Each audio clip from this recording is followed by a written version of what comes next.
This is the Horse Radio Network. This is episode 1087 of Horse Tip Daily. A different horse tip, a different equine topic, a different equestrian expert every day. Horse Tip Daily brings the world of equine knowledge to you, one day at a time.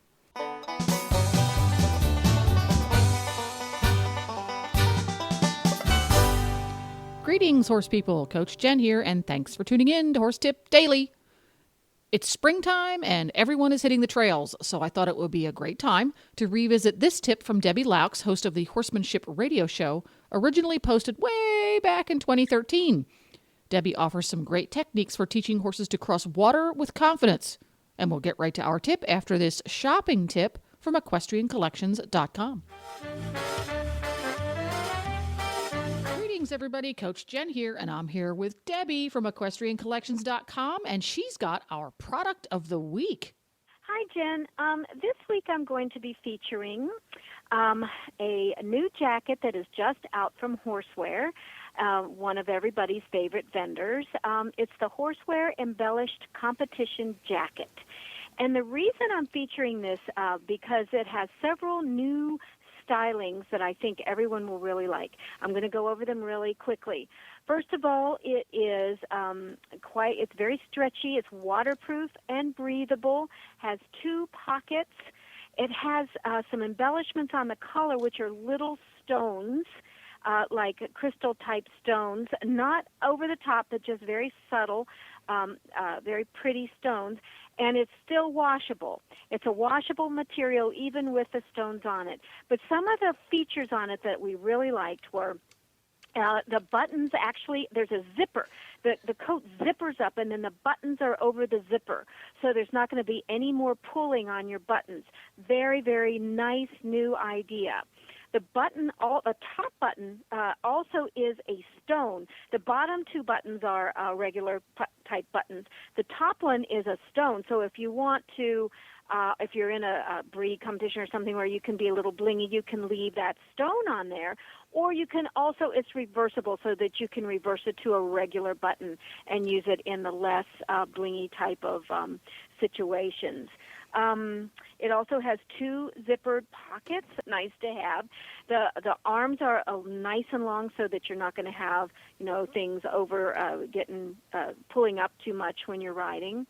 And it comes in both gray and black, and it's only $129, which I thought was really a great price for a jacket with all these things with them. So I thought I would bring that to everybody's attention now at the starting of show season. It's a lovely jacket. I love the zipper underneath the buttons because, like you said, no gapping while riding over fences, and machine washable. I'm all about that. And it $129, a great deal for something from Horseware. It's the Horseware Embellished Competition Jacket. Thanks a lot, Debbie. We'll see you next time. Everybody's favorite is Horsemanship Bail Bag. Oh, really? That's good to hear. Yeah, here we have another question about crossing water, crossing streams, and things like that. So this one came from our forum on the Equus Online University, and people were out this summer trail riding, and it says that they had a great time this year. Hope you can help me with this problem. My horse doesn't refuse to cross the streams or water, but he sure can jump them. She has in all caps. How can I train him to walk? None of us have ever had that experience. I know. Surprise! I've had horses do that with the carriage, and that isn't much fun either. Oh, that's true. That would be raucous. Train them through water instead of jumping to leap it, or leaping in. So most places the water is no more than an ankle deep. Isn't that funny? He doesn't seem to be afraid of it, but sort of dainty about getting his feet wet. Another annoying development is that the other horses in our group are starting to do the same thing after us on the trail. Isn't that true? It's contagious, isn't it? Yeah. So this is a universal problem. Everybody's going to encounter this at one point or another, even if those horses, go through water all the time. You go through a dry spell, they haven't seen water for a little bit, and for some reason they think it's like maybe 10 feet deep. I don't know why, you can see the bottom of the rocks, but they worry about that. So the first thing you want to do, reminds me of what Dad always says, is when you're working with a remedial problem, when you're doing your work right, repetition is your greatest friend. And when you're doing your work wrong, repetition is your greatest enemy, right? So we don't want to ingrain those habits and let them get carried away with this jumping or even refusing to cross. So the first thing we always ask people to do is to ground school their horse. They need to be listening to you about stopping, backing up, and moving forward. When you get those things so that they're really tuned for you on the ground, then go create yourself a water obstacle if you don't have one around. Get your hose out. But if you've got water puddles or something that you can maneuver around, then at home, then you're set. So what you want to do is stay safe while you're approaching the water, but be prepared in case your horse has a tendency to jump. You want to know where he's going to jump. So you want to keep him in your eye at all times, but you don't want to be turned around looking at him either, because that we know in their vernacular means go away. So it's a good idea to walk your horse through the water a lot of times and then increase the size of the obstacle, then go back and forth through it too. Again, repeating a good issue and not repeating letting them get away with something all the time too. It's an interesting thing too if you try to take your horse and back him through, because that means he really has to be listening to you. So if you get really good at going forward, see if you can back him through that obstacle as well.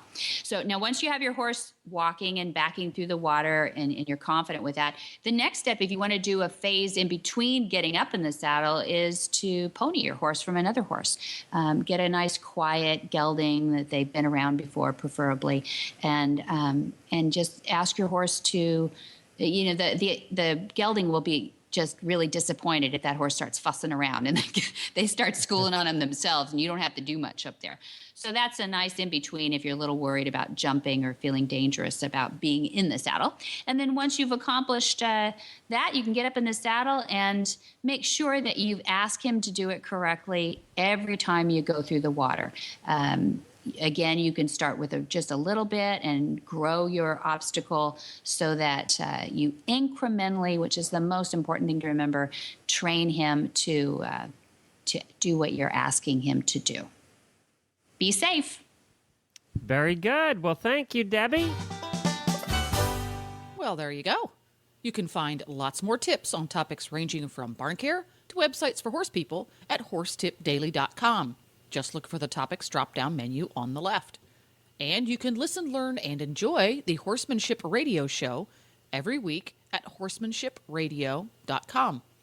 And now you can have all of your favorite Horse Radio Network shows, including Horsemanship Radio, with you wherever you go with the free Horse Radio Network app for iPhone and Android.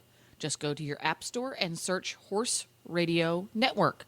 The Horse Radio Network and the Horse Radio Network hosts are not responsible for statements of guests or their opinions.